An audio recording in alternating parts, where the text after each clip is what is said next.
Have you ever felt a chill run down your spine? A feeling that you're not alone even when no one is there? Today I am going to share a story that will make you question what lurks beneath the surface of the water. A true account from a man named Adekunle from a small village nestled along the banks of the Osun River in Nigeria. This isn't just a ghost story, it's a tale of tradition, respect, and the terrifying power of the unseen world. Adekunle was a fisherman, just like his father and his grandfather before him. He knew the river like the back of his hand. He knew every curve, every deep pool, every spot where the fish would bite. The villagers had a deep respect for the river. They called it the lifeblood of their community, but they also knew it had a darker side. Elders spoke of the Mami Wada, the water spirits, beautiful and terrifying beings who guarded the river's depths. They said these spirits could grant immense wealth or drag you down into a watery grave if you disrespected them. There were rules: no fishing on certain sacred days, no urinating in the water, and always offer a small prayer before casting your net. For years, Adekunle followed these rules without question. But as time went on, and the city's influence crept closer, skepticism began to cloud his mind. He saw people from the city come, laughing at the old traditions, fishing whenever they pleased. Nothing happened to them. He started to think the stories were just tales to scare children. One year, the fishing was particularly bad. His nets came up empty day after day. His family was hungry, and desperation began to gnaw at him. It was the eve of the Olojo festival, one of the most sacred days, when all fishing was strictly forbidden. The river was meant to be left in peace for the spirits. But Adekunle's daughter was sick, and he needed money for medicine. He looked at his empty pantry, heard his daughter's weak cough, and made a decision that would haunt him forever. Under the cloak of a moonless night, he grabbed his fishing gear and pushed his canoe into the silent, black water. A thick, unnatural fog began to roll in, swallowing the riverbanks. It was so dense he couldn't see more than a few feet in front of him. The usual symphony of crickets and frogs was gone, replaced by an eerie, profound silence. It felt like the world was holding its breath. Adekunle tried to shake off the growing fear, telling himself it was just weather, just his guilt playing tricks on him. He cast his net, the splash echoing unnaturally loud in the stillness. He waited. The silence stretched on, thick and heavy. Then, he felt a tug on his net, not the frantic thrashing of a fish, but a slow, powerful pull. It was heavy, incredibly heavy. Excitement surged through him. This must be the biggest catch of his life. He started hauling the netting, his muscles straining. As it neared the surface, he saw something pale shimmering in the dark water.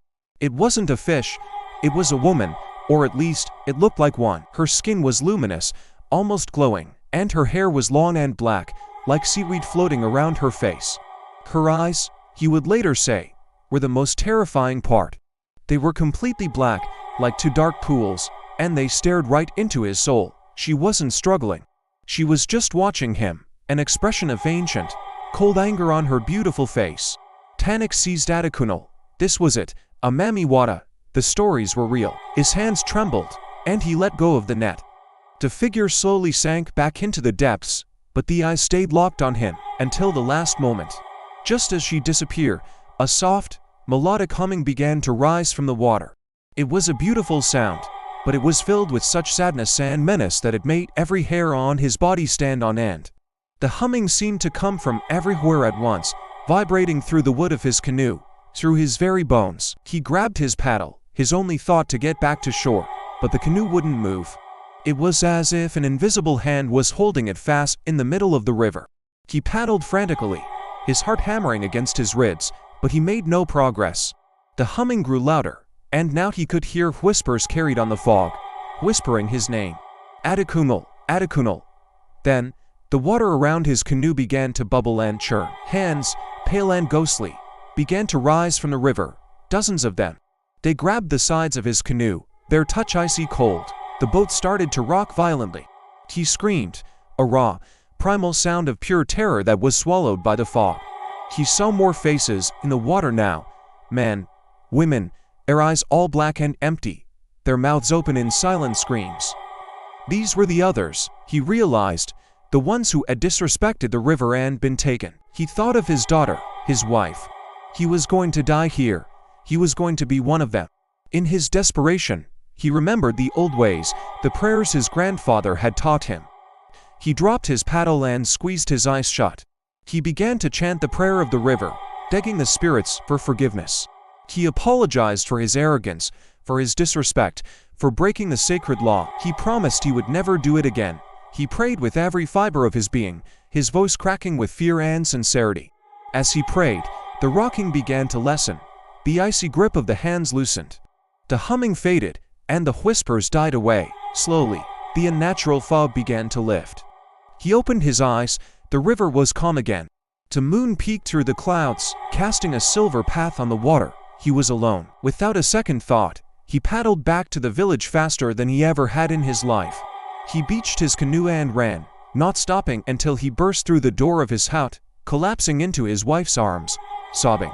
He never told her the full story, but she knew something terrible had happened. The next day, he went to the village elder, the priest of the river, and confessed everything. The elder performed a cleansing ritual, offering sacrifices to appease the angered spirits.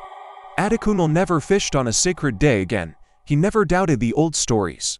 In fact, he became their most fervent believer. He sold his fishing net and took up farming far from the riverbank.